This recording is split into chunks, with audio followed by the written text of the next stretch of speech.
Isilene. Isso. Deixa eu ver. Bom, pessoal, já deu nosso horário, são 20 horas, né? Então, vamos começar mais uma noite de estudos do Livro dos Espíritos do Evangelho. Então, antes de começar, vamos fazer todos juntos a nossa prece inicial. Então, convido a todos para que fechemos os olhos. E vamos, nesse momento, então, elevar o nosso pensamento, a nossa mente, nosso coração, ao plano espiritual mais elevado, aos espíritos superiores que sempre nos acompanham nesses estudos, nos auxiliando na compreensão, nos intuindo para aceitarmos bem as reflexões, os entendimentos, agradecendo a presença de todos que estão aqui, os que estão presentes no seu envoltório físico, aqueles irmãos desencarnados que estão escutando também esse estudo conosco, a todos os trabalhadores espirituais da FEA que nos acompanham nesse estudo, e pedindo permissão ao nosso querido Mestre Jesus, que sempre nos ilumina e inspira, a Virgem Santíssima, nossa querida Mãe, e a toda a espiritualidade superior que nos acompanha, para abrir mais uma noite o estudo do Evangelho e do Livro dos Espíritos de hoje. Que assim seja. Assim seja.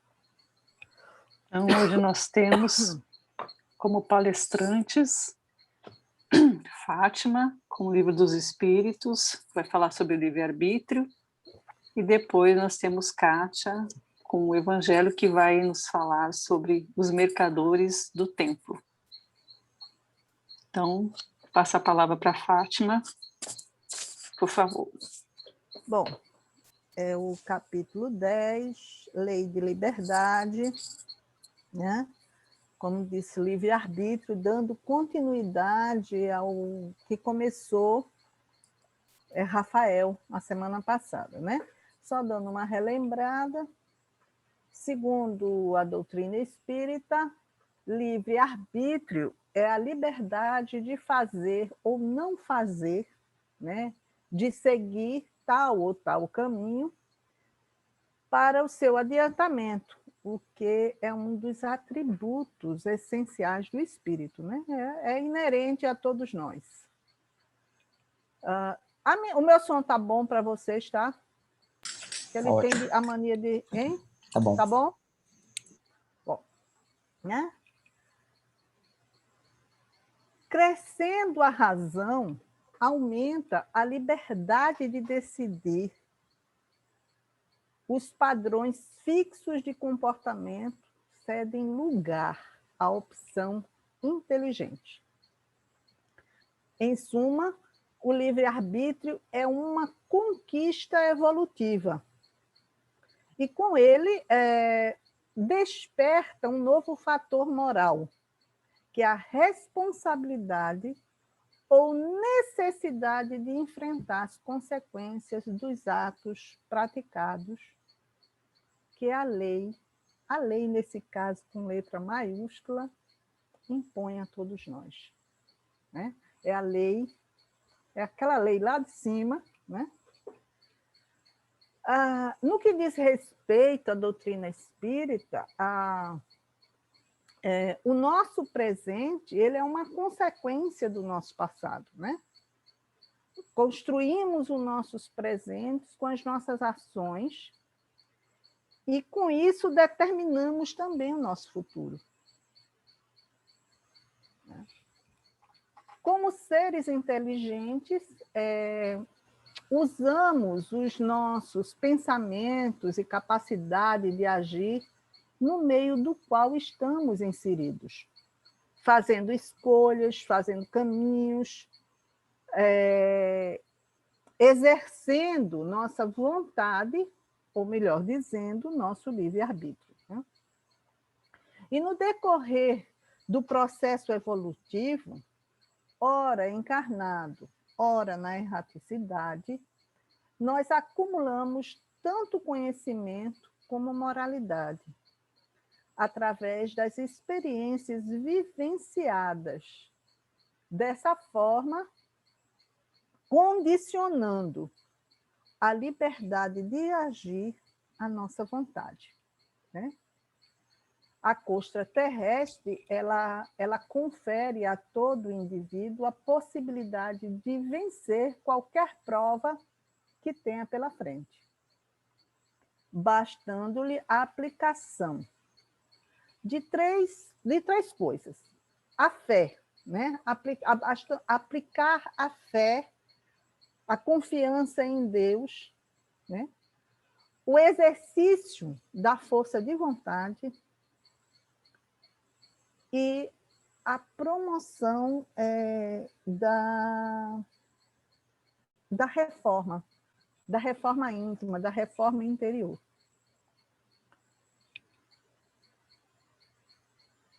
As situações enfrentadas pelo espírito em sua caminhada, elas podem ser consequências diretas de mais atitudes anteriores, ou podem ser condicionadas por algo além do seu controle, né?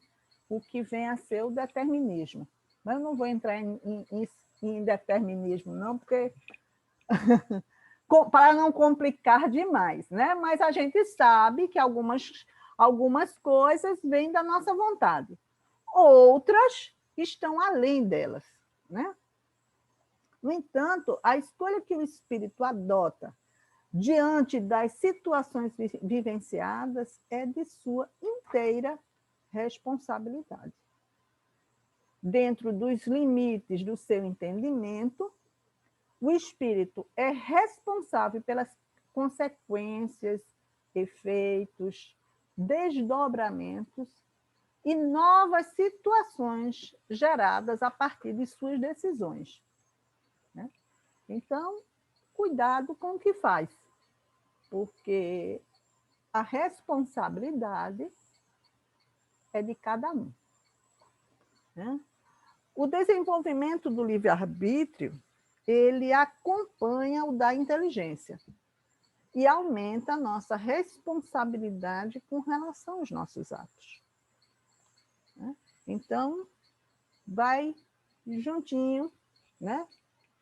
Diante do desafio e de acordo com a liberdade de escolha, a resposta do espírito, ela poderá estar situada entre duas possibilidades, ou hediondo ou sublime.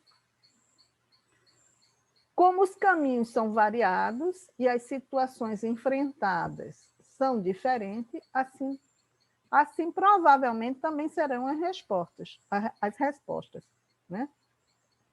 Porque caminhos a gente tem aberto para todos os lados. Cabe a cada um de nós, né, escolher o caminho, né?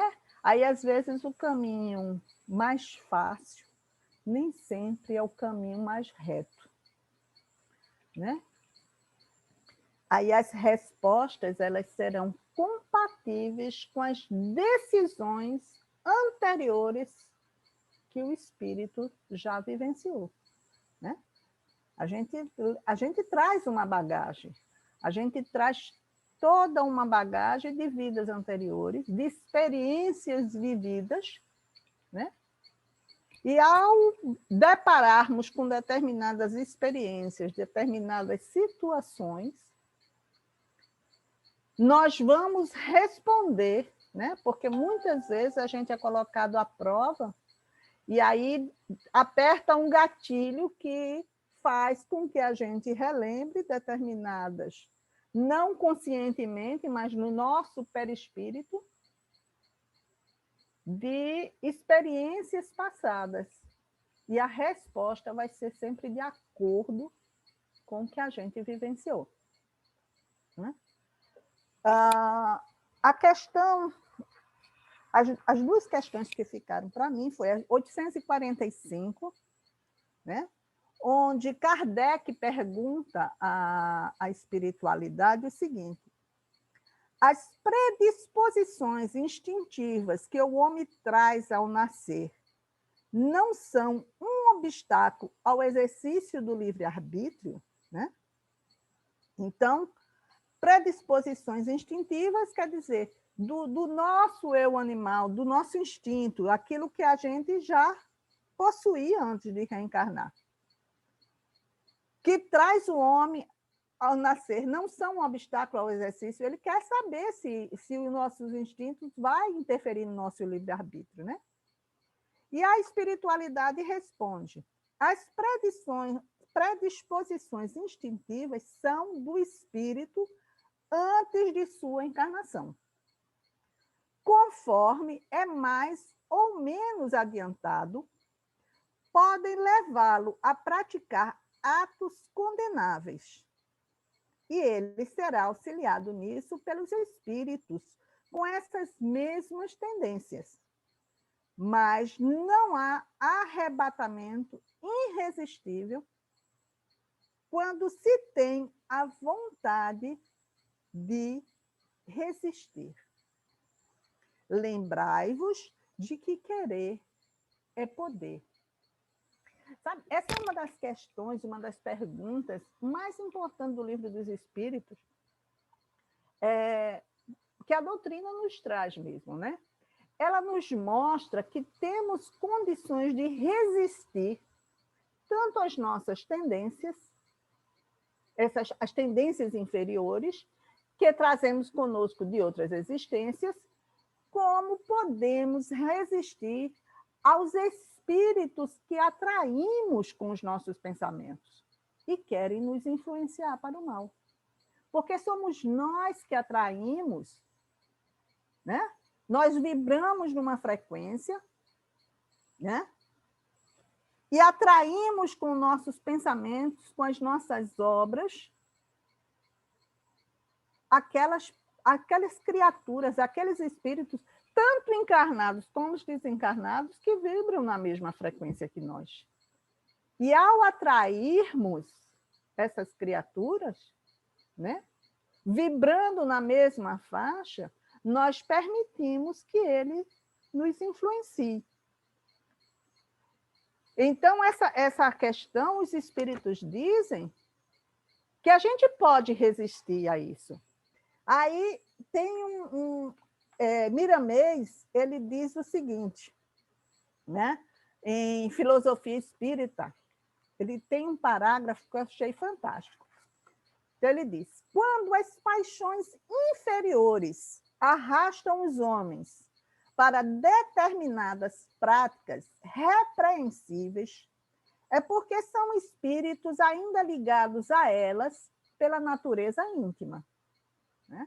Então, nós atraímos aquilo que temos de intimidade para conosco. Esses espíritos têm intimidade para conosco porque a gente vibra na mesma frequência e nos mesmos pensamentos. Não podemos culpar as almas desencarnadas que têm as mesmas paixões, porque elas se aproximam das criaturas por afinidades de pensamentos e obras nas mesmas faixas de vida. Ora, se a gente pensa e pratica determinados atos, nós vamos atrair para junto de nós as pessoas que vibram nessa mesma frequência, né?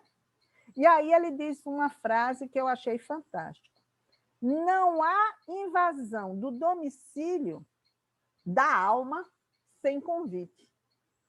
Se essas criaturas se aproximam de nós, é porque nós o convidamos com os nossos pensamentos ou com os nossos atos, né? Quando observamos almas unidas, é pela força da simpatia. Os iguais se congregam no mesmo clima que respiram. Isto é a justiça em plena coerência com os princípios elaborados por Deus. de que somente recebemos o que merecemos. Não há arrastamento irresistível de alma para alma. Né? Eu acho que isso deixa bem claro, né, a relação que a gente tem com o nosso próximo através do nosso pensamento. Aí também, no final dessa questão, Kardec, ele bota entre parênteses, veja a questão 361. Ele faz referência, né, às questões 361, que é do capítulo 7, Retorno à Vida Corporal, Faculdades Morais e Intelectuais do Homem. Ela se desdobra, essa questão, em duas perguntas, na realidade, onde Kardec pergunta de onde vêm para o homem suas qualidades morais boas ou mais. E a espiritualidade responde, são do espírito encarnado nele. Quanto mais o espírito for puro, mais o homem é levado ao bem. Né? Aí novamente, ele questiona. Parece resultar daí que o homem de bem é a encarnação de um espírito bom e o homem vicioso a de um mal? A espiritualidade, sim, mas devemos dizer que é um espírito imperfeito. Senão, poderia-se acreditar na existência de espíritos sempre maus, a quem chamais de demônio. Quer dizer, demônios somos todos nós, quando agimos de forma equivocada. Né? Então, provavelmente, cada um de nós já temos a nossa parcela de demônio no passado, né? Mas, se a gente não fosse o processo evolutivo e as escolhas que a gente fez, hoje a gente não estaria aqui conversando, né? Então, vamos para a pergunta 846. Né? Kardec pergunta: o organismo tem influência sobre os atos da vida? O organismo, no caso, ele está falando do corpo somático. Né? E se tem, ela não acaba anulando o livre-arbítrio? Né? Aí a espiritualidade diz: o espírito está certamente influenciado pela matéria que o pode entravar em suas manifestações. Eis porque nos mundos onde os corpos são menos materiais, as faculdades se desenvolvem com mais liberdade. Olha, a gente sabe que a gente tem um corpozinho travoso, né?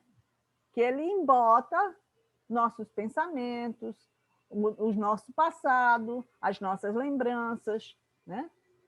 E é necessário, no nosso estágio evolutivo, né? Porque a gente também não suportaria saber quem é ainda. Né? Porém, não é o instrumento que dá as faculdades. Além disso, é preciso separar aqui as faculdades morais das intelectuais.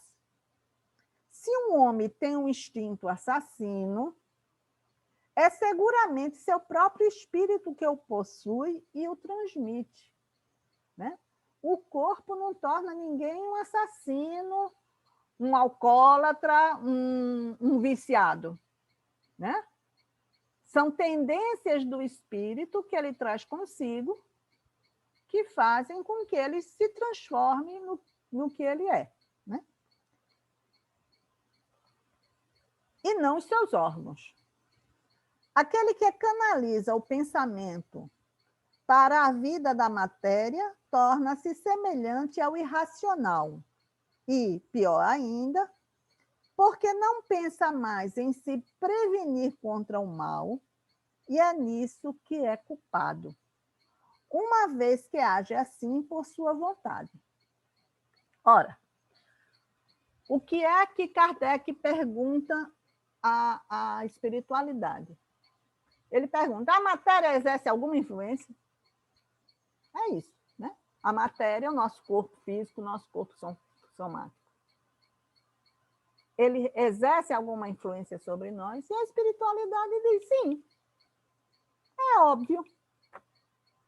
Quando uma pessoa nasce com deficiência física ou mental, o espírito está doente? Não, ele não está adoecido, mas não consegue se expressar com plenitude.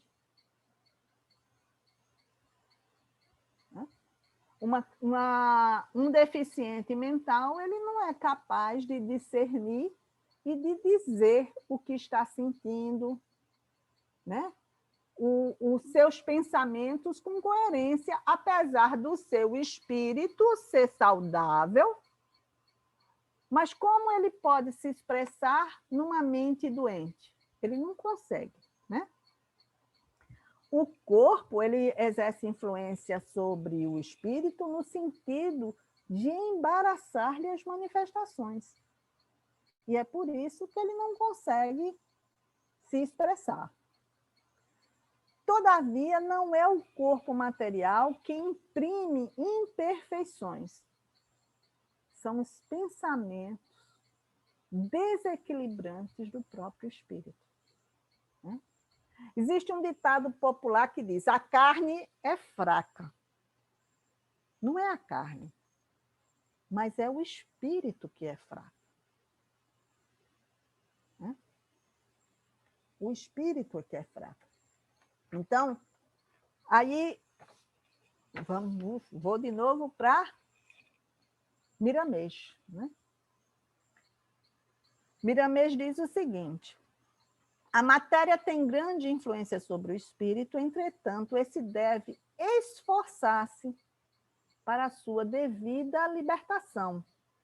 E, para tanto, deve renunciar a muitos impulsos que os instintos animais o possam envolver.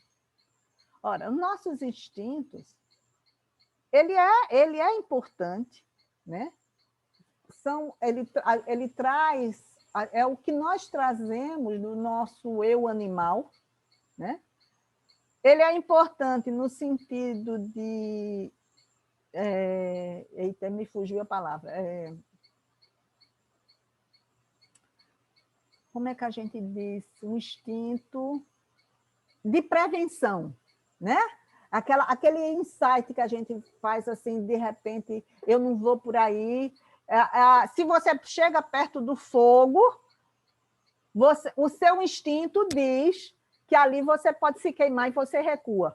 Eu esqueci como é o termo que é usado. Deu para entender, gente?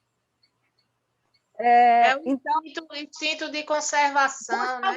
Não, isso, Catita, obrigada. Era esse nome que eu estava esquecendo, né? O instinto de preservação, de conservação, ele é super importante, que é o que nos mantém vivos também, de uma certa forma. Mas a partir do momento que a gente desenvolve a inteligência e a racionalidade, a gente não pode só simplesmente, porque também, como um ser primitivo, era que nos levava ao sexo, a matar a fome, né? E hoje a gente consegue discernir nesse sentido de cada coisa a seu tempo, seu lugar e sua hora. Né? Então, enquanto o espírito não se emancipar das paixões inferiores, diz Miramês, ele ainda receberá e acomodará na mente influências negativas do plano inferior em que habita. Então, gente, eu tenho uma péssima notícia para dar a vocês. Nós ainda vivemos num plano inferior, né? Porque a gente ainda se deixa influenciar por essas paixões. Então, só quando a gente se livrar completamente delas, é que a gente vai progredir um pouco mais, vai se emancipar. Né? Cabe ao ser humano, mesmo em ambiente negativo, esforçar-se para escolher o bem e viver o amor. E é desse esforço que a luz passa a surgir. Então, não importa onde você viva, se num casebre ou num palácio, né? A luz se faz presente quando você começa a trabalhar o amor dentro de si, à sua volta, né? Através do trabalho no bem, né? Através da caridade, através da relação fraternal com as pessoas, com o seu próximo. Para reconhecer uma alma, o caminho é verificar a sua vida, né? Aí a gente tem um ditadozinho também que diz assim, vá comer 1 quilo de sal com uma criatura que você vai ver quem ela é, né? Então, é na convivência diária que muitas vezes, e é por isso que dentro da família, às vezes, é o local mais difícil de convivência, né? Porque a gente está ali quase que 24 horas por dia.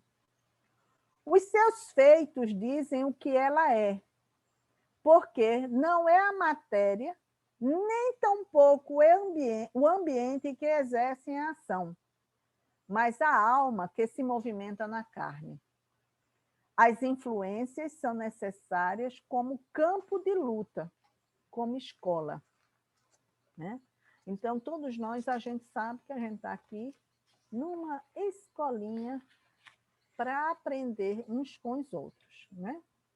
Então, ele diz, o verdadeiro aprendizado é individual, dado a cada um segundo as suas obras.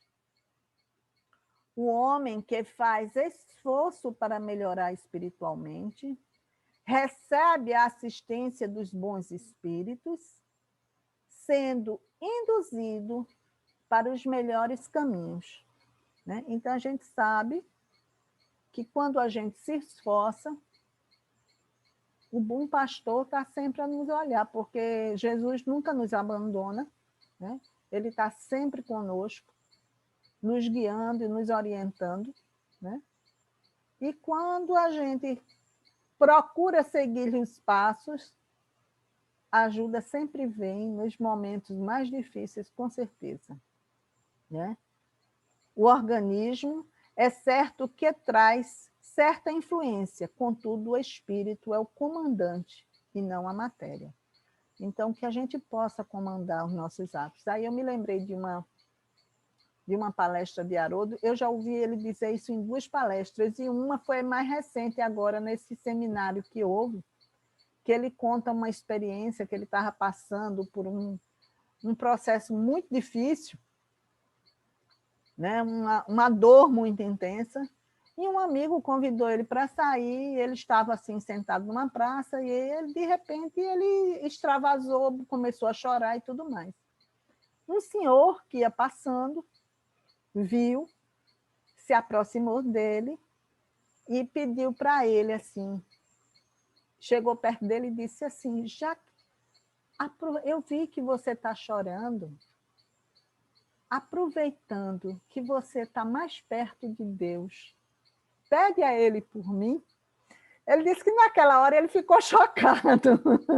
E aí, depois ele descobriu que aquele homem que pediu isso a ele era o pároco da igreja. Era um padre da igreja próxima, né? E aí, nos estudos dele, ele disse assim que são nos momentos exatamente mais difíceis que ele está mais próximo da gente, né? Então, aí a gente pede para ele, né? Aí o padre chegou para ele e disse, agora que você está mais perto dele, pede a ele por mim, né? E aí, só para fechar, para concluir, né?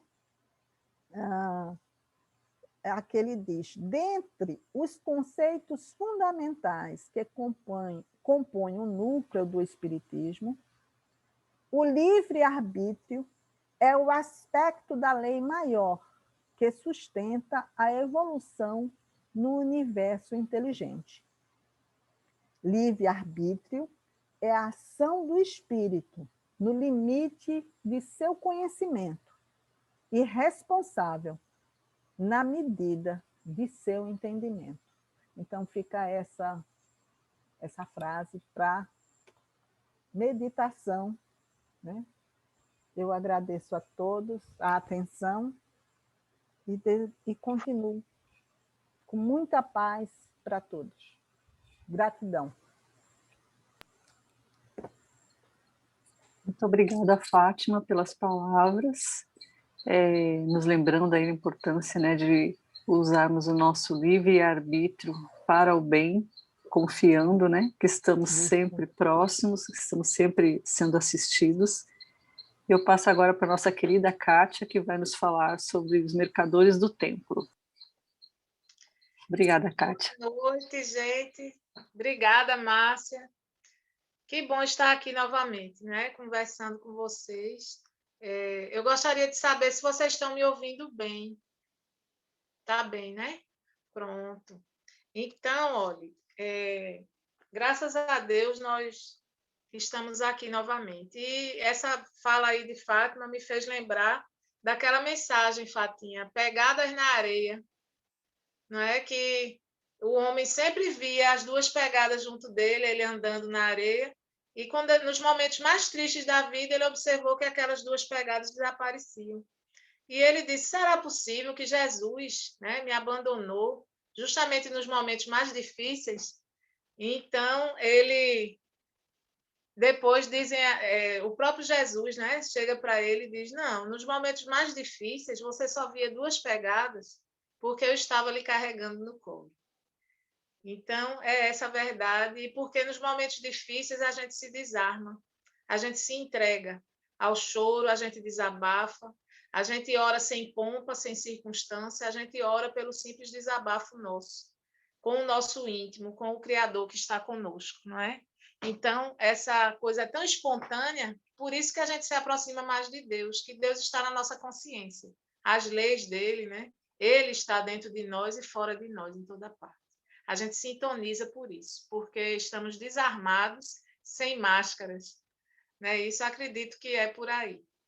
Gente, hoje nós vamos continuar o estudo do capítulo 26, dai de graça o que de graça recebestes. E eu vou falar sobre um tema, vendilhões expulsos do templo, itens 5 e 6. Quem quiser pegar o evangelho, a gente vai começar as reflexões, mas por outro livro maravilhoso, né? Que nós temos aqui, ó. Boa Nova, de Humberto de Campos, certo? Psicografado por Francisco Cândido Xavier. Eu vou ler aqui, olha, o segundo capítulo, ele fala justamente, aliás, é o terceiro capítulo, ele fala sobre as primeiras pregações de Jesus, porque esse livro, ele conta bastidores que não foram contados nos evangelhos, passagens e reflexões do mestre, coisas que foram presenciadas por pessoas que o acompanhavam, e que foram registradas aqui de maneira bem poética por Humberto de Campos, que era um escritor, né, da literatura nossa. E a gente vê aqui falando quando ele começou, certo? Ele foi chamando aqueles que seriam seus discípulos. Aí, na tarde desse mesmo dia, o mestre fez a primeira pregação da Boa Nova, na praça ampla, cercada de verdura e situada naturalmente junto às águas.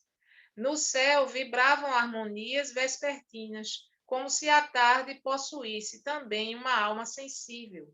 As árvores vizinhas acenavam os ramos verdes ao vento do crepúsculo, como mãos da natureza, que convidassem os homens à celebração daquele primeiro ágape. Então, vem a tradução de ágape como uma refeição que os primeiros cristãos faziam em comum. Na realidade, era uma reunião dos cristãos para não só comerem, né, juntos, não só cearem, mas poder compartilhar um pouco, né, uns dos outros, das histórias, das vivências e tudo mais. E hoje nós temos ágape se referindo ao amor maior, aquele amor que realmente nos liga ao Criador. É o amor que nós estamos buscando aqui aprender e apreender, se apropriar realmente dele, tomar as rédeas desse amor cuja semente está dentro de cada um de nós. As aves ariscas pousavam de leve nas alcaparreiras mais próximas, como se também desejassem senti-lo, e na praia extensa se acotovelava a grande multidão de pescadores rústicos, de mulheres aflitas por continuadas flagelações, de crianças sujas e abandonadas, misturados publicanos pecadores com homens analfabetos e simples que haviam acorrido ansiosos por ouvir. Então veja que todas as pessoas se reuniam para ouvir as primeiras pregações do mestre, porque aquele jeito de falar, aquela calma e aquela sabedoria atraíam as pessoas. E ele não fazia acepção. Não, aqui não podem ficar crianças, aqui não podem ficar mulheres. Ele não fazia esse tipo de acepção. E foi isso que foi chamando a atenção dos sacerdotes, daquelas pessoas, aqueles doutores da lei, foi chamando a atenção essa atração que Jesus exercia sobre as pessoas. E por que ele não fazia acepção? Por que ele falava a todos, sem distinção? Como se todos fossem iguais, e na cabeça deles não eram. Então, Jesus foi o primeiro a trazer essa questão da igualdade entre os seres, né? Que somos todos irmãos. Jesus contemplou a multidão e enviou-lhe um sorriso de satisfação. Contrariamente às ironias de Anã, que era uma pessoa que o tinha atormentado poucos minutos antes, ele aproveita, ou tentado atormentar, né? Atormentada fico eu. Mas Jesus não se atormentava por nada. O próprio Chico Xavier, ele não se desequilibrava diante das calúnias, das provocações, as pessoas eram irônicas com ele, né? Faziam pouco das comunicações que ele recebia, da mediunidade que ele tinha, e ele não estava nem aí, porque ele estava acima disso tudo. Então, imagine Jesus Cristo, né? Na realidade, ele não se atormentou com nada. Quem estava atormentado era aquele homem que estava tentando afastá-lo dos pensamentos no bem, né? Tentando desequilibrá-lo em vão. Ele aproveitaria o sentimento como mármore precioso e a boa vontade como cinzel divino. Os ignorantes do mundo, os fracos, os sofredores, os desalentados, os doentes e os pecadores seriam em suas mãos o material de base para a sua construção eterna e sublime. Converteria toda a miséria e toda a dor num cântico de alegria. E, tomado pelas inspirações sagradas de Deus, começou a falar das maravilhas, da maravilhosa beleza do seu reino. Então, gente, imagina a emoção de se presenciar as primeiras pregações do Mestre, falando daquelas coisas que as pessoas desconheciam. E alguns já traziam, né, aquele conhecimento desde antes de reencarnar, porque sabiam que iam fazer parte daquele rebanho e que iam também ser responsáveis, se assumissem mesmo seu planejamento reencarnatório, pela disseminação, né, do evangelho entre as outras pessoas. Alguns falharam, outros não, levaram à frente essa tarefa. Converteria toda a miséria e toda a dor num cântico de alegria, já li, né? Magnetizado pelo seu amor, o povo o escutava num grande transporte de ventura. No céu havia uma vibração de claridade desconhecida. Ao longe, no firmamento de Cafarnaum, o horizonte se tornara um deslumbramento de luz. E, bem no alto, na cúpula dourada e silenciosa, as nuvens delicadas e alvas tomavam a forma suave das flores e dos arcanjos do paraíso. Então, com um toque poético, o nosso irmão Humberto de Campos, ele traz para a gente como foi esse começo de Jesus. E no decorrer de todo o livro Boa Nova, ele vem falando de várias passagens com várias pessoas. É muito interessante e muito gostoso de ler esse livro. Cada passagem dá uma reflexão muito boa para a gente. E a gente fica deslumbrado, né, com esse início, como foi bonita essa história e, ao mesmo tempo, como foi instigando inveja, incompreensão entre aqueles que faziam a parte mais ortodoxa, né? Eram aqueles fundamentalistas entre os judeus da época, e Jesus era um judeu, mas ele já vinha trazendo esses ensinamentos, ele veio aqui para isso, para nos trazer uma reflexão mais profunda, para que a gente pudesse dar passos mais largos na nossa evolução, que estava muito lenta ou parada, talvez. Então, a gente vê aqui Joana de Ângeles, no primeiro livro da série psicológica dela, Jesus e o Evangelho à luz da psicologia profunda. Então, ela começou não à toa por essa figura maravilhosa, nosso irmão maior, nosso mestre amado, né? Então, Joana de Ângeles, através da mediunidade de Divaldo Franco, ela diz o seguinte: Jesus não foi o biótipo de legislador convencional. Ele não veio submeter a humanidade nem submeter-se às leis vigentes. Era portador de uma revolução que tem por base o amor na sua essencialidade, mais excelente e sutil, e que, adotado, transforma os alicerces morais do indivíduo e da sociedade. As do seu tempo eram leis injustas e condenatórias, primitivas e impiedosas, que viam o ser humano apenas como um animal passível de domesticação. E, quando se lhe patenteava a rebeldia, tornava-se merecedor de extermínio para o bem da sociedade. Mormente que as paixões da sombra envolvente dos legisladores e seus tribunais, sempre preponderável nas decisões criminosas, não menos merecedoras de reparação do que aquelas que pretendiam justiçar. Então, veja só, o que vem dizendo é justamente o retrato de Jesus Cristo. Ele era revolucionário porque ele procurava aquelas pessoas que não tinham a menor importância. Numa sociedade patriarcal por excelência, a Roma da época, ela deixava para lá as mulheres e as crianças. Não valia de nada, a criança não valia de nada em Roma. Na Grécia, ainda se tinha uma consideração pela criança e se dizia que era da criança que se faria o adulto e que deveria se educar a criança. Mas em Roma, a criança não valia nada. Ela era espancada realmente pelos pais que tinham todo o poder, inclusive de aceitá-las ou não. Quando nascia uma criança, aí ela era levada para o pai, né, assim que nascia, e ele fazia assim, se ele aceitasse, mas se ele olhasse e visse alguma coisa que ele não queria ver, ou se ele achasse que aquela criança não era filha dele, era filha de algum adultério, aí ele fazia assim. Não para matá-la, muitas vezes, né? Os reis não. Eles colocavam na roda. Eles entregavam para a roda dos orfanatos já da época, que já tinha esse sistema de colocar na roda as crianças. E alguns mandavam matar. Eles tinham toda a liberdade de, mesmo desconfiados, ou mesmo que não desconfiassem da mulher, se eles dissessem, eu estou matando porque ela foi adúltera, ele não precisava provar nada. Simplesmente ele podia, ele tinha todo o poder sobre a mulher e sobre as crianças, assim como sobre os servos. Quer dizer, as pessoas eram como coisas, principalmente a mulher, a criança, né, e os servos eram coisas nas mãos da sociedade patriarcal, né? Os homens que estavam do lado dos dominadores. Então, Jesus veio para mudar tudo isso. Ele não ligava de ser seguido pelas crianças, de ser abraçado. Ele não ligava que as mulheres o acompanhassem e nem pensava mal delas. A propósito de outros que achavam que aquelas mulheres não deviam estar na rua, ali seguindo um desconhecido que falava para eles sandices, né?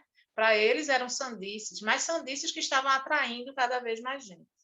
A superioridade espiritual e moral de Jesus entendeu a necessidade, não a primazia, desse código perverso e submeteu-se, pois, que ele viera também para dar exemplo dos postulados que recomendava, considerando respeitáveis os profetas e os legisladores, que estabeleceram essas leis nos seus respectivos períodos. Então, como ele disse, eu não vim mudar a lei, eu vim fazê-la cumprir. E ele procurava seguir os postulados dos judeus.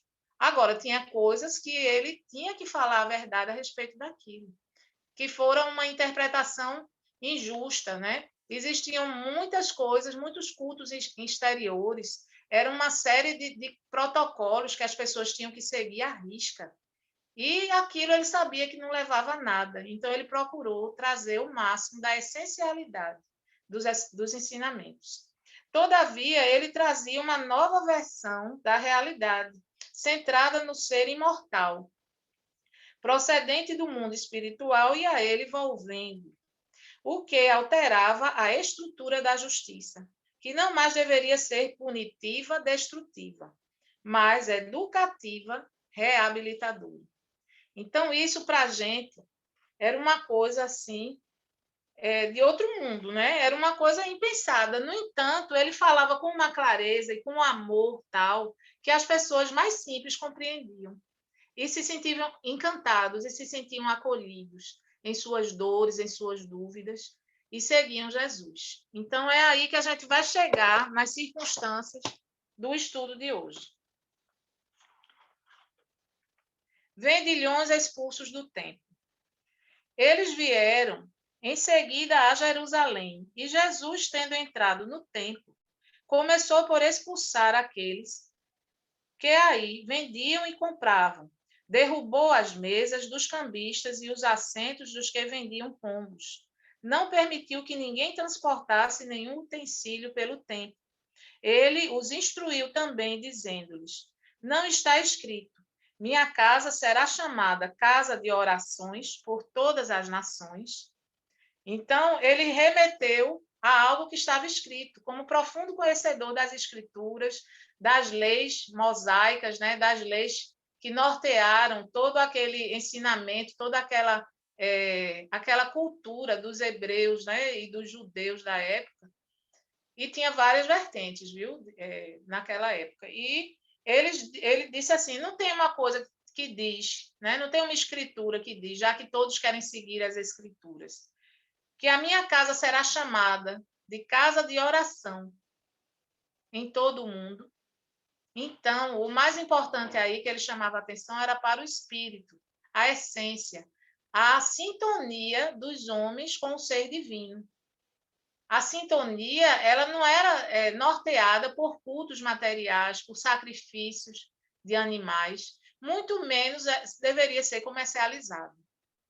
Era isso que ele queria sempre, toda vez chamar a atenção. Só que mesmo já tendo iniciado suas pregações e muita gente tendo compreendido, e ele sabendo que os doutores, as pessoas que faziam parte da cúpula, né, do templo naquela época, dos templos judeus, acompanhavam também, até como se fossem espiões, as pregações dele. Ele sabia que eles estavam lá e que levavam tudo para os sacerdotes magnânimos daquela época, tudo que ele falava. Será possível que eles não teriam acordado para a realidade? E ele via o mesmo retrato de quando ele veio, né, nessa missão maravilhosa. Ele via que as pessoas, apesar de tudo que ele estava trazendo, continuavam com aquele mesmo sentimento, aquele mesmo pensamento ligado à materialidade. O que os príncipes dos sacerdotes, tendo ouvido, minha casa, né, em todas as nações, e todavia fizestes dela um covil de ladrões. O que os príncipes dos sacerdotes, tendo ouvido, procuravam um meio de prendê-lo, porque eles o temiam, visto que todo o povo estava arrebatado em admiração por sua doutrina. Então, veja só, aqui está bem claro, os príncipes dos sacerdotes, quer dizer, os altos, né, que estavam na cúpula, tendo ouvido isso que ele dizia e as outras coisas que ele dizia e fazia, eles ficavam com medo e procuravam 1000 formas para prendê-lo, para conseguir justificar uma prisão de Jesus, para conseguir justificar a morte de Jesus. Naquele tempo, quem era condenado à crucificação tinha direito a outro julgamento, e Jesus não teve. Eles fizeram de um jeito tão apressadamente para que ele fosse realmente morto, para que ali morresse também a sua doutrina, os seus ensinamentos. Mas foi vão, né? Chamou até mais atenção e aqueles que ficaram realmente assumiram as rédeas e espalharam. E naquele tempo também, quando uma pessoa era julgada, tinha que ser à luz do dia. E o julgamento de Jesus foi à noite. para que as pessoas todas não pudessem comparecer, porque elas estavam recolhidas já em casa. Aqueles que compareceram foram aqueles que receberam dinheiro também para votarem em Barrabás, para que fosse liberto, já que era Páscoa, um dos dois poderia ser liberto, para que fosse liberto Barrabás e não Jesus. Então, veja só, foi tudo uma mutreta realmente desses príncipes dos sacerdotes que queriam calar aquela voz de sabedoria, que chamava as pessoas à razão. Jesus expulsou os vendilhões do templo, condenando assim o tráfico das coisas santas, sob qualquer forma que seja.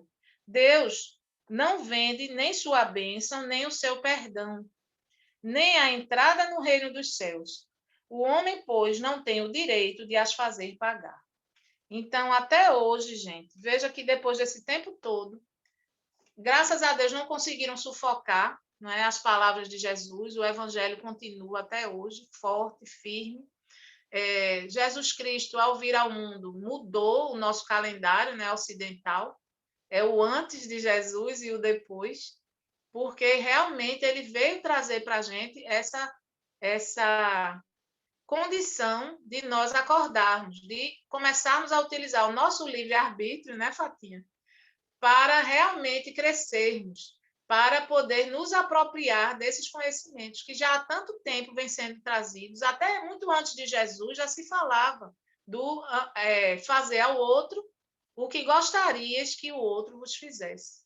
Lá nos Vedas, lá atrás já se falava nisso, porque as mensagens elas ficam vindo pelos espíritos que têm condição de transmiti-las, pelos aqueles espíritos que assumiram missões no planeta, porque nunca estivemos sós. Desde antes, quando éramos realmente de um planeta mais primitivo, quando não tínhamos sequer o livre-arbítrio, tínhamos mais determinismo do que livre-arbítrio, até nos apoderarmos da nossa consciência e podermos realmente viver num mundo de expiações e provas, porque já expiaríamos os nossos atos, teríamos essa condição, porque já teríamos na consciência a noção do certo e do errado e das escolhas e consequências, né?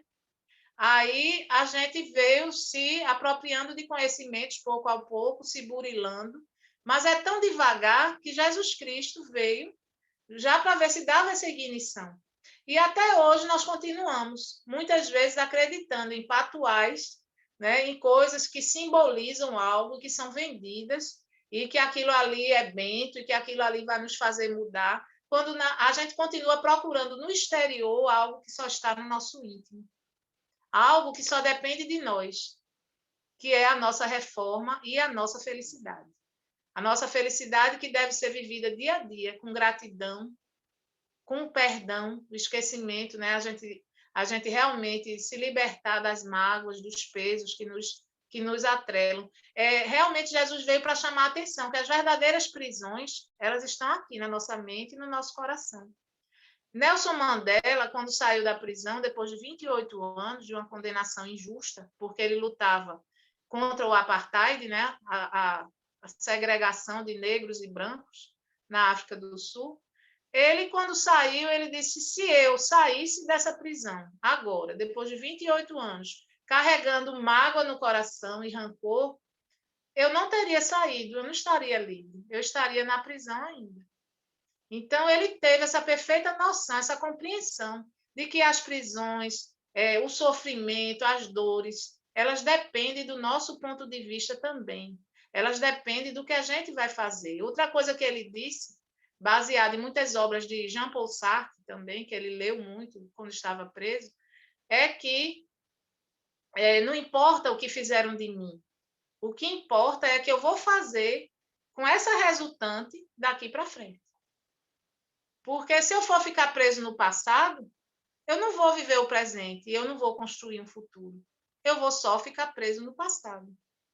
E as pessoas que estavam lá, elas vão continuar o progresso delas, elas vão, cada um sabe de si, cada um responde por si. E a gente precisa realmente se fortalecer, a gente precisa fazer o nosso caminho da melhor forma, colocar aquele tijolinho a mais também no caminho onde a gente passar, para saber que a gente contribuiu com alguma coisa pequena que seja.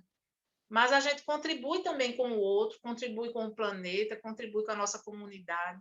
A gente pode fazer isso, é só querer. A gente não ficar só na posição de vítima. Então, o que a gente quer chamar a atenção, né, dessa lição, que já está acabando o tempo, é que ele falou uma coisa importante, né? Minha casa será chamada casa de oração. Ou seja, da sintonia da criatura com o Criador. Da sintonia para que nós melhoremos, estejamos sempre numa faixa vibratória positiva e construindo coisas boas para nós e para os outros. Por essa atitude e reflexão, né, os príncipes o condenavam, porque eles queriam que as pessoas continuassem cegas, continuassem ligadas à materialidade e também alimentando mais essa questão do bem-estar, né, do conforto, do status, do poder daqueles que estavam na cúpula. E ele vem falando uma coisa interessante aqui no livro de Emmanuel, né, que eu sempre mostro. Esse é o Atos dos Apóstolos, comentário aos Atos dos Apóstolos, o Evangelho por Emmanuel. Ele fala uma coisa interessante, só para encerrar aqui. O tratamento, aqui comentando Atos, né, capítulo 5, versículo 16. A igreja cristã, veja só, a igreja logo após Jesus, né, a crucificação, e quando começaram os primeiros cristãos realmente a trabalharem em prol do evangelho, da disseminação do evangelho e da vivência desse evangelho, a igreja cristã dos primeiros séculos não estagnava às ideias redentoras do Cristo, em pratarias e resplendores do culto externo. Quer dizer, nada daquelas simbologias, daquelas coisas que eram vendidas ali naquele tempo, ou que representavam as coisas, não. Era viva, cheia de apelos e respostas. Semelhante a ela, o espiritismo evangélico abre hoje as suas portas benfeitoras a quem sofre e procura o caminho salvador.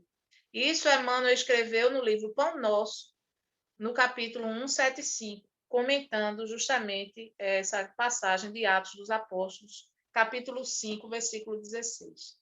Então, o convite que fica é para que a gente realmente dispa o espiritismo de qualquer culto exterior, porque muitas vezes as pessoas querem incorporar costumes religiosos que não são nossos na nossa doutrina.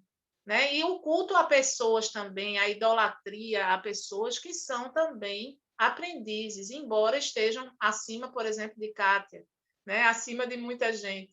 Mas que nós possamos realmente ter aquele espírito de Kardec, da simplicidade, da objetividade, da pesquisa, né? Do olhar com bom senso, com desprendimento de outro tipo de coisa que não seja verificar a realidade, né, para poder a gente ficar cada vez mais próximo dessas verdades que os espíritos iluminados quiseram nos trazer.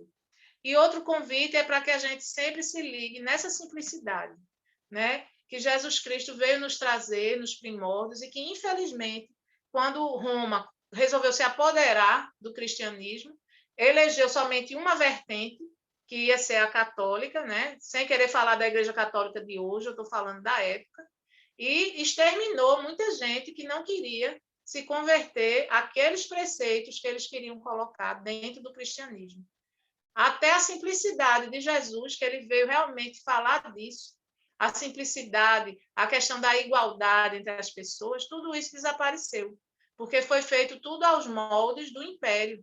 Então, era como um imperador. Até esse termo, sumo pontífice, ele se referia ao imperador da época, que no caso era Constantino, né? Que ele elaborou toda a igreja e foi retirando preceitos, e isso foi realmente acontecendo no decorrer do tempo.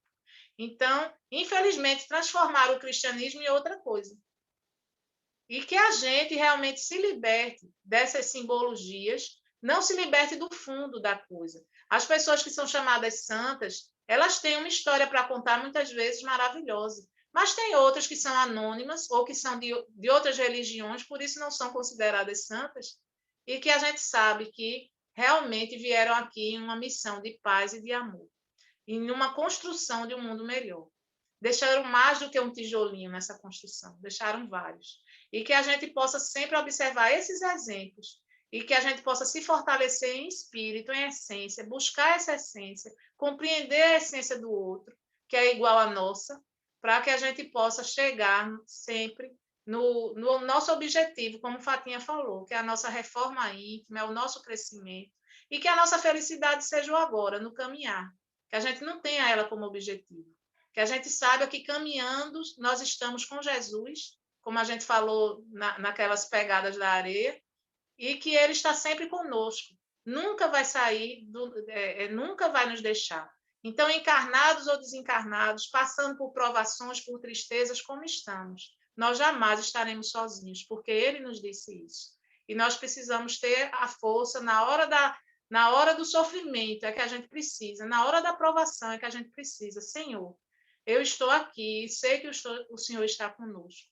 E a gente orar e vigiar. A nossa casa deve ser casa de oração. A nossa casa mental, a nossa casa do coração, deve ser uma casa também de oração. Sempre. Que a gente procure sintonizar sempre com o alto, que ajuda a virar a orientação, e a gente vai superando os obstáculos. Porque nós somos imortais e os problemas são passageiros. Que Deus nos abençoe e nos ilumine.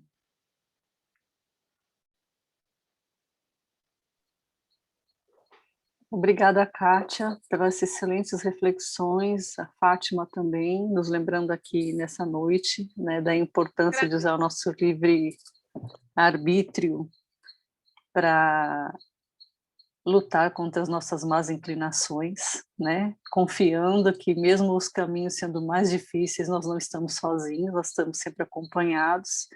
E Kátia aqui nos lembrando da gente dar o verdadeiro valor às coisas de Deus, que são as coisas do espírito, da alma, né? Não são as coisas materiais, né?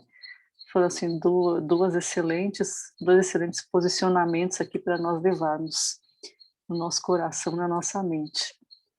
Então, eu queria agora convidar a todos para nós fazermos a nossa prece de encerramento do estudo de hoje.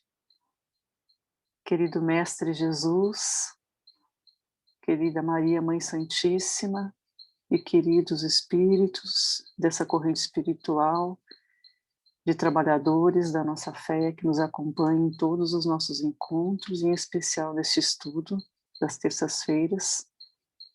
Agradecemos mais uma vez por termos a oportunidade de realizar esse estudo, por todos os ensinamentos, todas as reflexões que nos foram feitas, que nós possamos levá-las na nossa mente, no nosso coração, como guia para essa nossa caminhada, no dia a dia de cada um de nós. Pedimos humildemente, Senhor, que nos abençoe e proteja, e esteja sempre ao nosso lado, como na história das pegadas na areia, para que mesmo naqueles momentos em que nos sintamos mais fragilizados, tenhamos certeza de que estamos sendo carregados no colo. E assim, com a permissão do nosso querido Mestre, damos por encerrado o estudo de hoje. Que assim seja. Obrigada a todos, fiquem todos com Deus.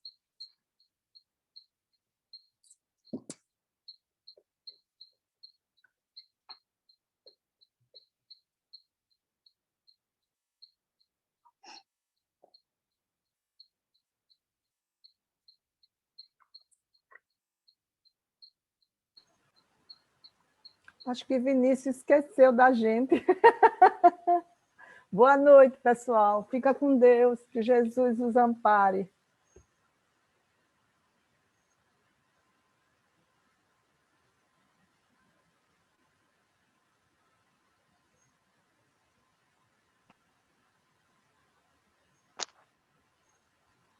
O bichinho, talvez ele tenha cochilado, né? Ele tava... Será, Kátia? É porque ele chega do trabalho, né? Quer dizer, trabalha em casa talvez, mas ele está cansado. Ou então ele deu uma saidinha e esqueceu de voltar. Então vamos contar até 3, gente, certo?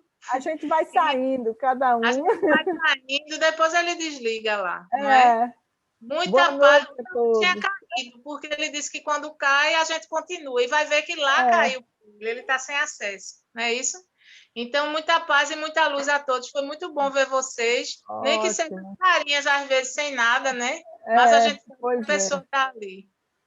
Boa Tchau. noite, Boa gente. Tchau. noite.